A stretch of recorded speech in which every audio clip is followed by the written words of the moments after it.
Hey everyone, it's Lindsay from Perfectly Bookish 5, and I have a book review of From Here to Eternity by A.L. Jackson.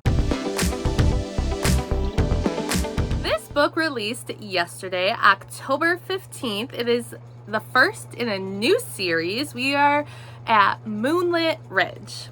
Moonlit Ridge is a smaller town, and we start off the book getting a little flashback to a character, one of my favorites of A.L. Jackson from the Redemption Hill series. River works in a tattoo shop. He is tattooing Trent from Redemption Hills when all of a sudden this girl comes in. River is 32 years old, and later we find out this girl, Charlie, is 26.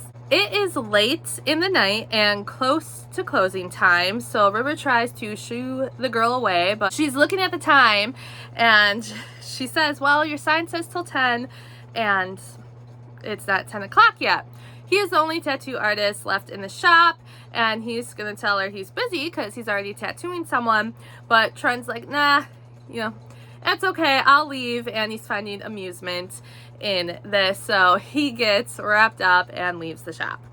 Charlie gets a quote on her arm, and it has a lot of meaning throughout the story as you're reading it. You find out that River is a single dad. He has a son named Nolan. He's pretty young, and he lives with Nolan, of course, and his sister Raven. His sister is 7 years younger than him. They are the only family that they have, but River considers his crew his family as well. I think there's 4 other guys that are in the crew with River. River holds some secrets with this crew of his.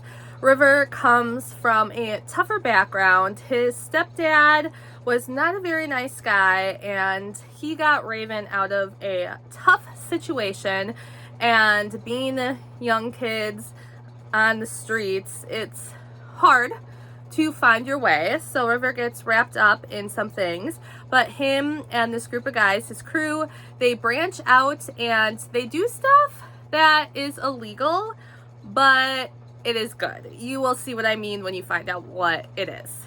Charlie has been moving place to place, and she's settled on Moonlit Ridge, and she's given it a try. She's working as a medical assistant. She always had a dream to be in the medical field, but she wanted to be a doctor. You will learn a lot about Charlie's background throughout the story, not all at once. It's a slow ride to figure out what is troubling her, and you get glimpses of it through the book and through the help of River.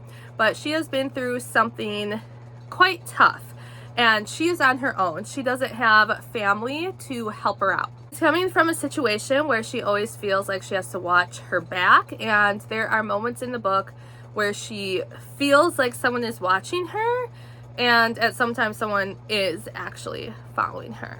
Charlie actually lives up above a flower shop, and Raven owns that flower shop. So the two meet, and Raven declares she is going to be Charlie's best friend, and they end up, well, Raven ends up inviting Charlie to this little festival in town. Not a festival. It's a fundraiser event for the Humane Society in town. Charlie gets herself pumped up to go because she's been on her own, and she's hesitant when she meets new people. Trust comes very hard to her. Lo and behold, who is at this event? Why, of course, River is. And Charlie is taken aback. River said some things to her at the tattoo shop when she was getting tattooed that she was taken aback by, and it's interesting to see him again. But Raven is introducing her to her brother and the crew. Charlie's having a good time. She loves Nolan. Nolan is a really fun kid. Kids always say what's on their minds. They don't know when to hold back. And that's what I love about Nolan. So matter of fact, and he's a hoot in the book. I think you will really enjoy him. But yeah, so they are having fun. Charlie ends up staying longer than she thought she would. But then she gets one of those creepy feelings and she just takes off. River notices this, and with his background, he can tell the difference between someone just taking off and someone being frightened, that they're spooked by something. So he follows Charlie back home. He tries to check in on her and make sure everything is okay, and she claims she's fine, but River can tell that she isn't. So she decides that she's just gonna get up and leave in the middle of the night. She's waiting for River to be gone, just odd time so no one can see her leaving. But of course, once she decides to leave, who is standing outside her door? River. He was out there all night protecting her. From what, he didn't know, but he was there if she needed him. And he dubs her his little runner because she was going to take off. This kind of sparks their, not relationship, but like, I really want to get to know you. River was already intrigued at the tattoo shop, and after this, he just wants to know more. He wants to know what he can do to help her. Well, and he's interested in learning about her. Since she is in the mood of, I'm not going to be here long, I shouldn't bother to even make friends, it won't matter, she promises River 20 questions. So through text, River is asking their questions, she asks them back, and then they end up, oh, I'm sorry, I forgot, the first meeting after the tattoo shop wasn't at this fundraiser, it was actually at Charlie's office. She sees Nolan, River's son, because he gets hurt and River has to take him to the doctor.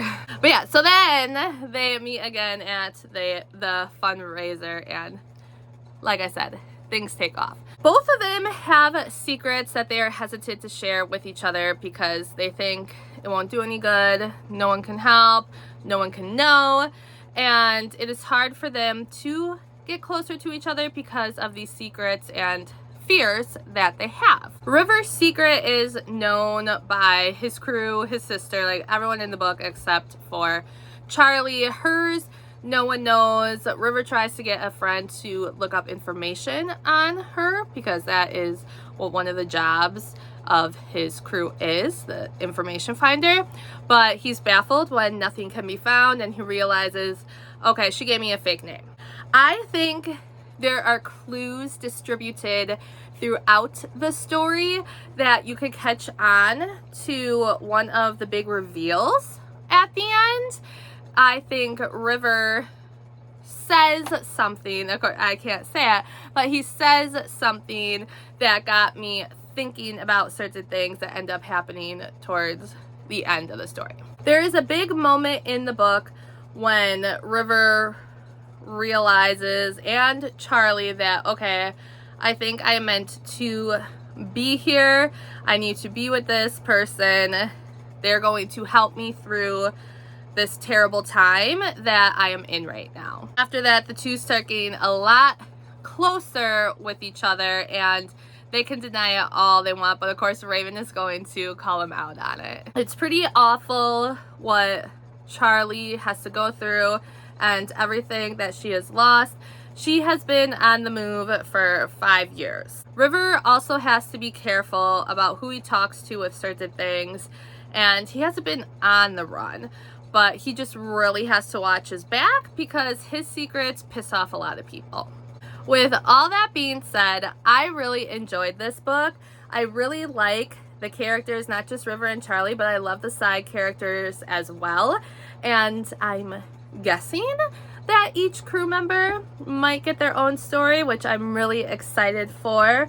I believe Raven, the sister, and a friend, one of the crew members named Otto, is going to be the next book in the series. But I really loved it. I enjoyed it. They had the mystery in there. There was a lot of sadness, but the characters coming together, helping each other, found family. Nolan, super adorable.